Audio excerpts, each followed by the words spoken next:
నమస్కారం అండి, welcome back to Sri TAT ఛానల్కి స్వాగతం సుస్వాగతం. ఇవాళ చేయబోయే రెసిపీ ఏంటంటే కాజు పట్టి. వాటికి కావాల్సిన పదార్థాలు ఏంటంటే కాజు, ఇలాచీ పౌడర్, బెల్లం, బటర్ పేపర్, నెయ్యి కావాలి. ముందుగా స్టవ్ వెలిగించుకొని కడాయి పెట్టుకొని ఫస్ట్ కాజుని వేయించుకోవాలి.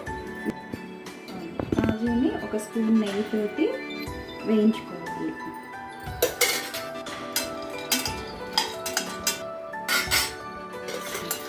వేగాక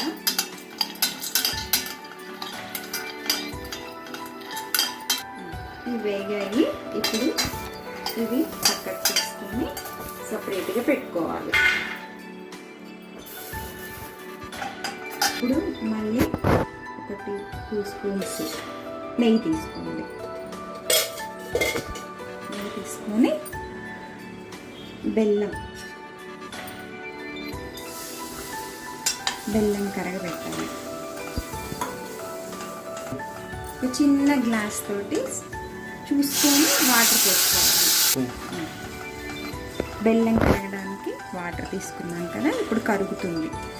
కరిగిన తర్వాత కొద్దిగా బేకింగ్ సోడా, కొద్దిగా ఇలాచీ పౌడర్. ఇప్పుడు బెల్లము పాకం రెడీ అయిపోయింది.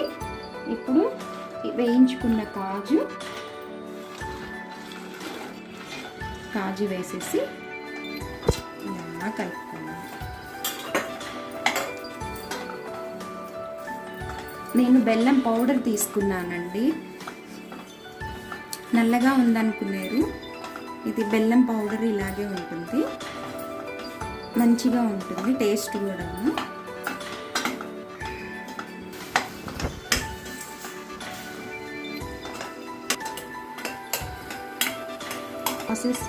ఈ ప్రాసెస్ మటుకు కొద్దిగా స్పీడ్గా చేసేసుకోవాలి. ఎందుకంటే వేడిగా ఉన్నప్పుడే ఇది పీసులుగా రావడానికి వీలు ఉంటుంది, లేకపోతే తొందర రాదన్నమాట. అందుకని తీసి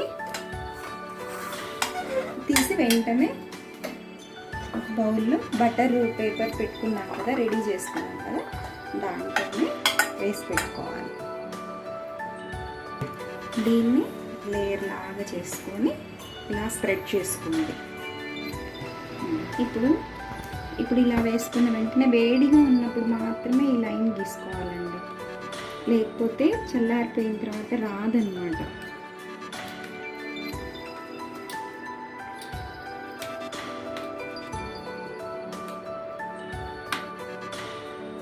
తర్వాత లైన్ వస్తుంది. ఒక 5 మినిట్స్ ఆగిన తర్వాత, చల్లారిన తర్వాత తీసి ట్రేస్ పేపరు తీసి పెట్టాలి. ఆరిపోయిన తర్వాత ప్లేట్లోకి తీసి పెట్టుకొని తినేయచ్చండి. నచ్చితే లైక్ చేయండి, షేర్ చేయండి, సబ్స్క్రైబ్ చేయండి.